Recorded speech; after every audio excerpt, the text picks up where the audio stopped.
Ils n'étaient pas des ennemis. Ils revêtaient les uniformes appropriés. Ils distribuaient du chocolat aux enfants dans les rues. Ils dansaient avec les jeunes filles du coin dans les salles des fêtes de Somerset, du Devon et du Yorkshire. Le gouvernement britannique enjoignait à sa population de les accueillir à bras ouverts, de les traiter en frères. Ils étaient là pour nous aider à remporter la victoire. Ce que le gouvernement britannique taisait, ce qu'il veillait scrupuleusement à cacher à son peuple, c'était les agissements de certains de ces hommes une fois les bals terminés et les rues plongées dans l'obscurité. 126 femmes britanniques. C'est le chiffre inscrit dans des dossiers que l'armée américaine a tenus secrets pendant 60 ans. 126. Seulement les affaires signalées, enquêtées, officiellement consignées.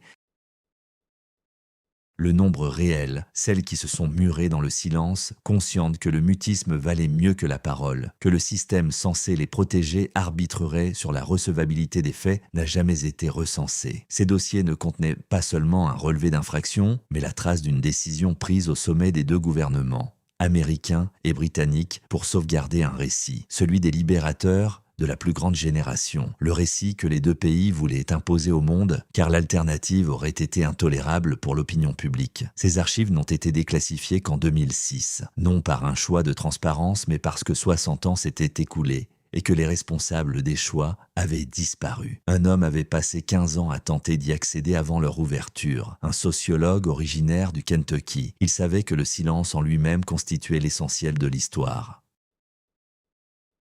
Que quand deux gouvernements s'entendent pour taire le même secret durant 60 ans, ce secret mérite d'être exhumé. Ce qu'il découvrit à l'ouverture dépassait le simple chiffre. Fin 1942, environ 150 000 soldats américains étaient stationnés en Grande-Bretagne. Au printemps 1944, dans les semaines précédant les débarquements du jour J, ce nombre avait grimpé à plus d'1,5 million. Ils venaient de tous les États, de toutes les origines, de toutes les strates de la société américaine. Ils avaient 18, 19 ou 20 ans, conscrits, formés, expédiés par-delà l'Atlantique vers un pays que la plupart ignoraient. Ils débarquaient avec plus d'argent que les soldats britanniques, plus de nourriture que les civils n'en avaient vu depuis des lustres, et l'assurance culturelle d'hommes officiellement désignés comme les sauveurs du monde. Le gouvernement britannique avait édité un pamphlet à l'intention de ses citoyens pour expliquer comment se comporter avec les Américains. Il prônait la patience.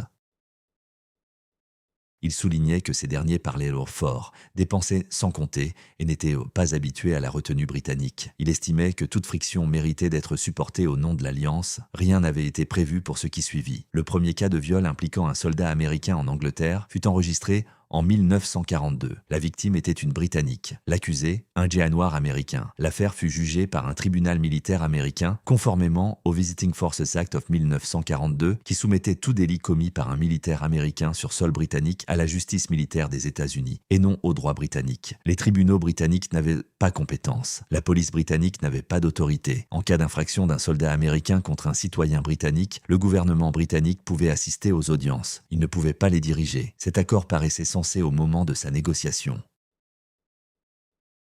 Conçu pour l'efficacité, pour le bon déroulement d'une alliance militaire complexe. En pratique, cela signifiait que l'armée américaine détenait un contrôle total sur le sort des soldats qui violaient des femmes britanniques. Contrôle total des enquêtes, contrôle total des poursuites, contrôle total des archives et contrôle total sur ce que le public britannique était autorisé à savoir. Entre 1942 et 1945, des soldats américains ont commis plus de 400 agressions sexuelles documentées en Grande-Bretagne. Sur ces cas, 126 ont été qualifiés de viol dans les registres militaires officiels. 18 soldats américains ont été exécutés en Angleterre pendant la guerre pour des crimes incluant viol et meurtre. Leurs noms figurent dans les archives. Les procès-verbaux de leurs jugements sont conservés au National Archives à Washington. 83% des soldats exécutés pour viol en Angleterre étaient en noir. Aucun soldat blanc américain n'a été exécuté pour viol sur sol britannique.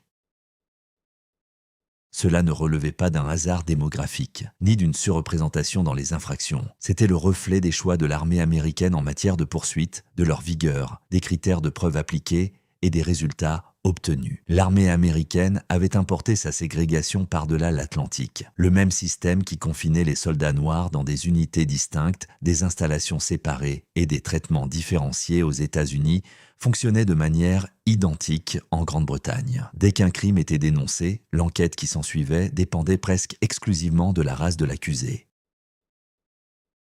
La presse britannique a commencé à s'en apercevoir. En mai 1944, un caporal américain noir du nom de Leroy Henry fut déclaré coupable de viol par un tribunal militaire américain et condamné à mort. Les preuves à charge furent contestées dès le départ. Absence de traces physiques d'agression, aucune arme retrouvée, des témoins incapables de le situer sur les lieux, et une confession que ses avocats s'estimaient obtenue sous la contrainte. Le Daily Mirror diffusa ces éléments. 33 000 citoyens britanniques apposèrent leur signature sur une pétition réclamant la clémence. Les missives parvinrent à Eisenhower, à l'ambassadeur des États-Unis et au secrétaire d'État britannique à l'intérieur. La peine de Henry fut finalement commuée. Il reprit du service. Face à cette couverture médiatique britannique, l'armée américaine ne s'est pas penchée sur les disparités raciales dans ses poursuites judiciaires. Elle a exigé, au contraire, que la presse britannique cesse de relater les procédures des tribunaux militaires américains. Le gouvernement britannique a refusé d'instaurer une censure officielle. Les Américains ont trouvé une autre parade. À partir de novembre 1944, les statistiques criminelles transmises par l'armée américaine aux autorités britanniques n'ont plus fait de distinction entre soldats blancs et soldats noirs. Les chiffres globaux ont continué d'être fournis, mais la ventilation par catégorie a pris fin. Les archives étaient gérées en direct. À la fin de la guerre, les dossiers ont été scellés, non classés pour une durée déterminée avec réexamen programmé, mais bel et bien scellés, entreposés au bureau des archives du Judge Advocate General au National Archives de Washington. Techniquement accessibles aux chercheurs informés de leur existence, sachant où chercher et prêts à batailler des années durant contre la bureaucratie militaire pour obtenir des documents que personne, dans les sphères officielles, ne cherchait activement à exhumer. Pendant des décennies, l'histoire des agissements des soldats américains en Grande-Bretagne durant la guerre a perduré comme tant de vérités dérangeantes, coincées entre l'histoire officielle et la mémoire vécue. Les femmes rescapées le savaient. Leurs proches en avaient parfois connaissance. Les communautés locales des bourgs et villages touchés conservaient parfois un souvenir collectif jamais consigné dans les récits publiés. Mais les archives écrites, procès-verbaux des audiences, dossiers d'enquête, pièces d'accusation restaient inaccessibles. Robert Lilly, professeur de sociologie à la Northern Kentucky University, avait consacré sa carrière à l'étude des liens entre culture militaire, justice pénale et pouvoir institutionnel. Au début des années 1990, il s'est penché sur ce que l'armée américaine avait fait ou omis de faire face aux violences sexuelles perpétrées par ses soldats en Europe pendant la Seconde Guerre mondiale. Il a passé 15 ans à réclamer des documents via le Freedom of Information Act. Il a croisé les procès-verbaux avec les journaux des tribunaux militaires et les registres funéraires des exécutés. Il a reconstitué élément par élément le contenu réel des archives officielles. Ses travaux estimaient que les militaires américains avaient violé environ 14 000 femmes au total en Grande-Bretagne, en France et en Allemagne entre 1942 et 1945. Ce chiffre reposait sur une méthode élaborée par le criminologue Léon Radzinovitch, qui appliquait un taux de déclaration standard aux cas documentés. C'était une estimation, et selon Lilly, une estimation prudente. Il acheva son manuscrit. Il tenta de le publier aux États-Unis. Aucun éditeur ne voulut le sortir du tiroir tant que Stephen Ambrose, l'historien qui avait façonné la mémoire publique du soldat américain durant la Seconde Guerre mondiale, était en vie et au sommet de son influence. L'ouvrage qui remettait en cause le récit de la Cote Zéro ne trouva pas d'éditeur américain prêt à l'imprimer. Il parut en France en 2003, en français, sous le titre traduit par la face cachée des GI. Il fut édité aux États-Unis 4 ans plus tard, en 2007, après la mort d'Ambrose. D'ici là, les photos d'Abu Ghraib avaient surgi. L'envie culturelle d'une version plus nuancée des actes des soldats américains et des dissimulations institutionnelles avait évolué.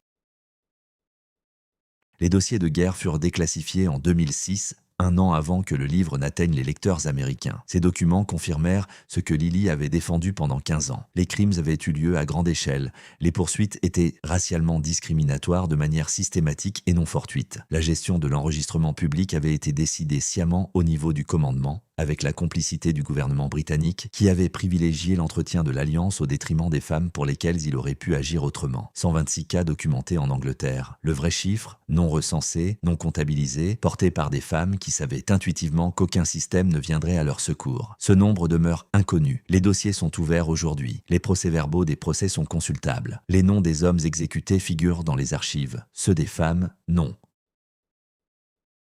Par décision du gouvernement britannique, il reste scellé. Aucun des deux gouvernements n'a rompu ce silence. C'est un professeur de sociologie originaire du Kentucky qui s'en est chargé après avoir passé 15 ans à poser des questions que personne en position d'autorité n'avait envie d'entendre. Et ce silence n'a été brisé pour de bon qu'avec 60 ans de retard, grâce à la déclassification de dossiers que les deux États avaient passé 6 décennies à estimer préférable de laisser sceller.